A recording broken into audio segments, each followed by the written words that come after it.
पिता के दुश्मन से प्यार कर बैठी थी कन्नौज की राजकुमारी संयोगिता। आखिर कैसे शुरू हुई यह प्रेम कहानी, आइए जानते हैं आपके अपने YouTube channel great people struggle के साथ। क्यों राजकुमारी संयोगिता और पृथ्वीराज चौहान की प्रेम कहानी इतिहास के पन्नों में हमेशा के लिए अमर हो गई, जो किसी फिल्म से कम नहीं थी। तो शुरू करते हैं आज की इस कहानी को और जानते हैं। राजा पृथ्वीराज चौहान का नाम भारत के महावीरों में लिया जाता है। उनकी वीर गाथाएं आज भी राजस्थान के गलियारों में गूंजती हैं। यही वजह है कि पृथ्वीराज चौहान हमारे देश के इतिहास के चर्चित नामों में से एक हैं। भारत की कई ऐतिहासिक किताबों में पृथ्वीराज चौहान के बारे में आपको पढ़ने के लिए मिल जाएगा। ये तो सभी जानते हैं कि पृथ्वीराज चौहान एक वीर योद्धा थे, मगर यह बहुत कम लोग जानते हैं कि वो प्रेमी भी थे। उनकी प्रेम कहानी के चर्चे राजस्थान की लोक कथाओं और किताबों में देखने को मिल जाते हैं। पृथ्वीराज चौहान का जन्म 1166 में अजमेर राजवंश में हुआ था। उनके पिता का नाम राजा सोमेश्वर चौहान था, जो अजमेर के राजा थे। पिता राजा सोमेश्वर चौहान की मृत्यु होने के बाद केवल 13 साल की उम्र में पृथ्वीराज को राजा बना दिया गया। पृथ्वीराज चौहान चौहान वंश के महान राजा रहे, जिनका शासन आज के राजस्थान, हरियाणा, दिल्ली, उत्तर प्रदेश और मध्य प्रदेश के कुछ हिस्सों तक था। पृथ्वीराज बचपन से ही चतुर, तेज और युद्ध कौशल सीखने में माहिर थे। चंद्रबरदाई द्वारा लिखी गई किताब पृथ्वीराज रासो को लेकर सभी इतिहासकारों के मत अलग अलग है। पृथ्वीराज रासो में लिखा गया है कि वह 14 भाषाओं के जानकार थे। रासो में ये भी लिखा गया है कि उन्हें इतिहास, गणित, पेंटिंग और चिकित्सा का भी गहरा ज्ञान था। और तीरंदाजी में तो कहना ही क्या। पृथ्वीराज रासो और पृथ्वीराज विजय दोनों ही किताब में उनकी तीरंदाजी के कई मशहूर किस्से हैं। कहा जाता है कि वह सिर्फ आवाज सुनकर ही अपने लक्ष्य को भेद देते थे। मगर संयोगिता के बारे में इतिहासकारों के द्वारा ज्यादा जानकारी नहीं मिलती है। आपको बता दें कि संयोगिता कन्नौज के राजा जयचंद की बेटी थी, जिनकी खूबसूरती के चर्चे दूर दूर तक हुआ करते थे। उन्हें बचपन में कांतिमती और संयोगिता जैसे नामों से भी बुलाया जाता था। राजकुमारी संयोगिता रूप सौंदर्य की धनी थी। माना जाता है कि एक बार राजा जयचंद के दरबार में नामी चित्रकार आया था। वह चित्रकार अपने साथ कई राजाओं और रानियों की तस्वीरें लेकर आया था। उन्हीं चित्रों में एक चित्र पृथ्वीराज चौहान का भी था। तस्वीर देखते ही संयोगिता उन पर मोहित हो गई और अपना दिल हार बैठी। इसके बाद जब चित्रकार राजा के पास पहुंचा और उस चित्रकार ने संयोगिता का चित्र पृथ्वीराज चौहान को दिखाया, तो उन्हें भी संयोगिता से मन ही मन प्यार हो गया। इस तरह मात्र एक तस्वीर देखकर दोनों एक दूसरे को दिल दे बैठे। इसी कालांतर में दिल्ली पर चंदेल भी कब्जा करना चाहते थे और राजा जयचंद ने पृथ्वीराज के खिलाफ चंदेलों का दिल्ली पर आक्रमण में साथ दिया। इस बात पर जयचंद और पृथ्वीराज के बीच आपसी दुश्मनी थी, लेकिन संयोगिता तो अपने पिता के दुश्मन से ही केवल चित्र देखकर प्रेम कर बैठी थी। हर प्रेम कहानी में एक विलन जरूर होता है। इस कहानी के विलेन राजकुमारी के पिता राजा जयचंद थे।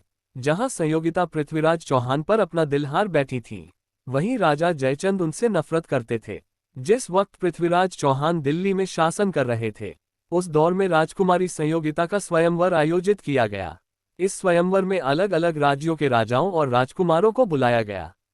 पृथ्वीराज चौहान को यह निमंत्रण मिला, मगर उनके सामंतों को इस बात में गड़बड़ी महसूस हुई, जिस कारण पृथ्वीराज ने इस निमंत्रण को अस्वीकार कर दिया।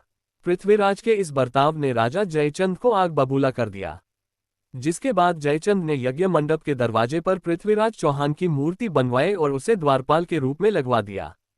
अपने इस फैसले के जरिए राजा जयचंद पृथ्वीराज को नीचा दिखाना चाहते थे।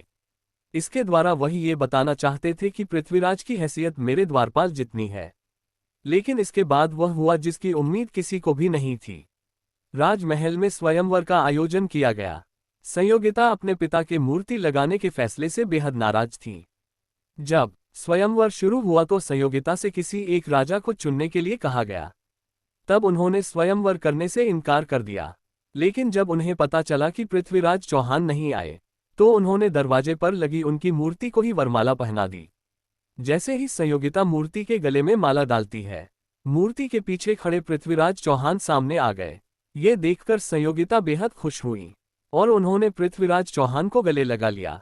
इसी के साथ दोनों का स्वयंवर पूरा हो गया। वीर पृथ्वीराज चौहान जयचंद की आंखों के सामने स्वयंवर से संयोगिता को उठाकर ले गए और दिल्ली पहुंच गए। राजा जयचंद हमेशा से ही पृथ्वीराज चौहान से दुश्मनी रखते थे और पृथ्वीराज की इस हरकत से वह और ज्यादा नाराज हो गए। उन्होंने भारत के बाहरी मुसलमान हमलावर मोहम्मद गोरी को दिल्ली पर आक्रमण करने के लिए संदेश भिजवाया। इसी के चलते 1191 ईस्वी में गजनी शासक गोरी और पृथ्वीराज चौहान के बीच हरियाणा के तराइन में प्रथम युद्ध हुआ। पृथ्वीराज ने बड़ी वीरता से लड़ाई की और गोरी की सेना को हार का सामना करना पड़ा। माना जाता है कि इस युद्ध में गोरी को बंदी बना लिया गया और गोरी ने पृथ्वीराज के दरबार में मुंह में तिनका लेकर पृथ्वीराज से क्षमा याचना की और भारतीय परंपरा के अनुसार पृथ्वीराज ने गोरी को छोड़ दिया। इसके बाद गोरी अपने राज्य चला गया और गोरी की सीमा पर ही पृथ्वीराज ने अपनी संपूर्ण सेना के साथ डेरा जमा लिया। ऐसे ही लगभग 1 साल बीत गया और गोरी पृथ्वीराज चौहान की जासूसी करवाता रहा। जब धीरे धीरे सीमा पर पृथ्वीराज की सेना कम होने लगी, उनके सेनानायक अन्य युद्धों पर चले गए। तब एक दिन जब पृथ्वीराज के डेरे पर जश्न मनाया जा रहा था और जश्न मनाकर पृथ्वीराज की सेना सो रही थी, गोरी इसी मौके के इंतजार में था। उसी समय 1192 में गोरी की सेना ने पृथ्वीराज के डेरे पर हमला कर दिया। तराइन का दूसरा युद्ध नहीं, विश्वासघात है। गोरी ने रात में ही सोती हुई पृथ्वीराज की सेना पर हमला कर दिया। गोरी ने पृथ्वीराज की संपूर्ण सेना को काट डाला, लेकिन पृथ्वीराज वहां से भाग निकले। कुछ इतिहासकारों का मानना है कि गोरी की सेना ने पृथ्वीराज को बंदी बना लिया और पकड़कर गजनी ले गए। वहां पृथ्वीराज की दोनों आंखें निकाल ली गई और उन्हें कारावास में डाल दिया। चंद्रबरदाई पृथ्वीराज के दोस्त थे, जिन्होंने पृथ्वीराज रासो लिखी है। वह भी गजनी पहुंच गए और उन्होंने जब देखा कि पृथ्वीराज की आंखें निकाल ली गई, तो उनके दिमाग में एक योजना आई। उन्होंने गोरी से कहा कि पृथ्वीराज के पास एक अनोखा हुनर है कि वह बिना देखे भी बाण चला सकते हैं। तो इस बात पर गोरी ने कहा, यदि ऐसा है तो गोरी कारनामा देखना पसंद करेगा। अगले दिन गोरी के दरबार में पृथ्वीराज को बुलाया गया और सामने एक घंटी बांधी गई। पृथ्वीराज को इस घंटी पर निशाना लगाना था, लेकिन चंद्रबरदाई ने पृथ्वीराज से चुपके से कहा, हम घंटी पर नहीं, साला गोरी को ही सल्टा देते हैं। फिर उसके बाद चंद्रबरदाई पृथ्वीराज को गोरी का पता बताते हैं कि 4 बास 24 गज अंगुलश परमान ताव पर सुल्तान बंजो मत चुके रे चौहान। उसके बाद पृथ्वीराज ने गोरी को तीर मार दिया और गोरी को मारने के बाद पृथ्वीराज और चंद्रबरदाई ने एक दूसरे को मार दिया। इस तरह से एक वीर महान राजा पृथ्वीराज चौहान और संयोगिता की सुंदर प्रेम गाथा का अंत हुआ। दोस्तों, वीडियो अच्छी लगी तो वीडियो को लाइक करें और सभी प्रेमी दोस्तों को शेयर करें। साथ ही ऐसी ही वीडियो रोज जानने के लिए चैनल को सब्सक्राइब कर बेल आइकन दबाना ना भूलें।